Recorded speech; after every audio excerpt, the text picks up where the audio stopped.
You've been strong for so long that you've forgotten what it's like to not have to be. You wake up each day wearing invisible armor. It's heavy, but you carry it without question. You show up, you smile, you get through. People admire your strength. They compliment your resilience.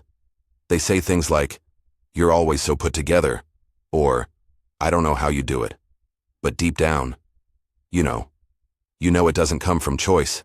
It comes from necessity. You didn't choose to be strong. You became strong because you had no other option, because falling apart was never safe, because being vulnerable wasn't allowed, because asking for help didn't work, because somewhere along the way you learned, if I'm strong, I'll survive. If I'm strong, they'll love me. If I'm strong, I won't get hurt again. And so strength became your shield, not just your protection from the world, but your protection from yourself, from the emotions you locked away, from the pain you never processed, from the needs you convinced yourself you didn't have. At first, this strategy worked. Strength kept you moving forward. It pushed you through heartbreak, disappointment, rejection, and loss. It got you through the days when everything felt like too much. It allowed you to build a life that from the outside looked stable, admirable even.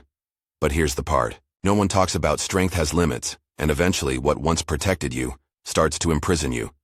Because strength isn't supposed to be permanent. It's supposed to help you survive storms, not become your default state. But you forgot how to stop being strong. You forgot how to let go. You forgot how to feel. You forgot how to heal. And now, strength feels less like power, and more like suffocation. You're tired.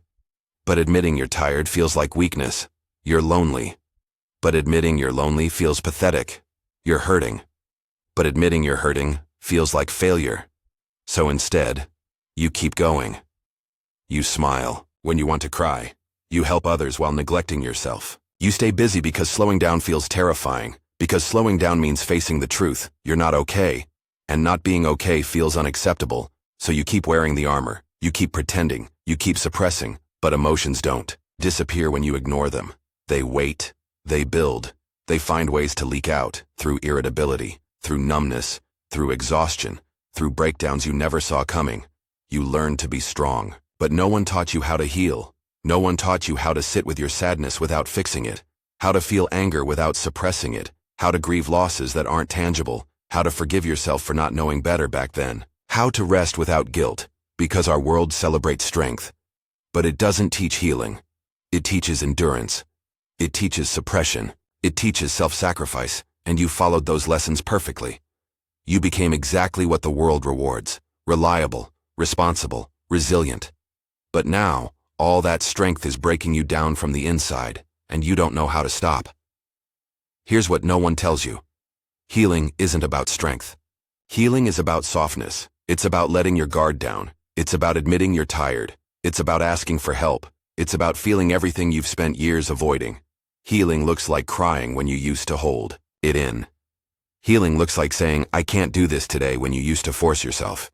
Healing looks like resting when you used to push harder. Healing looks like forgiving yourself, again and again and again. And here's the hardest truth. Healing feels like weakness when you've only ever known survival. Softness feels scary when you've lived in armor. Rest feels lazy when you've lived in overdrive. Feeling feels overwhelming when you've lived numb. But those are not weaknesses. They are signs that you are finally safe enough to stop fighting. So, how do you begin? Not by tearing off the armor all at once. That would be too much. That would be overwhelming. You begin slowly, by noticing, by pausing, by asking yourself simple, honest questions. What am I feeling right now? What am I avoiding? What part of me still believes I have to be strong all the time? You start by allowing yourself to answer, without judgment.